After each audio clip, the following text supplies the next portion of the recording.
அதை இந்த கண்ணு முட்டி அறிந்து கொள்கிறது. நல்லா புரிஞ்சுக்கணும். அந்த கண்ணு முட்டி அறிந்து கொள்ளும். அங்க இங்கேயும் எழும்புது. அது சில நேரம் இங்க மடி வந்துச்சுன்னா இங்க தடவை பார்ப்போம், இங்க முட்டிட்டு இருக்கோம். அதோட விடல, முட்டினோட ஒண்ணுமே இல்லையே அப்படின்னா விடுதா விடல. மறுபடியும் சுத்தி சுத்தி சுத்தி சுத்தி அதை கண்டுபிடித்துக் கொள்ளுது, அறிந்து கொள்ளுது.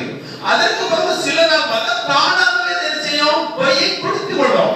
அதற்கு வேண்டியதை நிச்சயம் குடித்துக் கொள்ளும். அதே போலதான் நீங்கள் புதிதாய் பிறந்திருக்கிற நீங்கள், இந்த ஆவில பிறந்திருக்கிற நீங்கள், இந்த வார்த்தை உங்களுக்கு என்ன சொல்லியிருக்கிறோ அதை நீங்கள் அறிவதற்காக உங்கள் மனதை அங்கு செலுத்த வேண்டும்.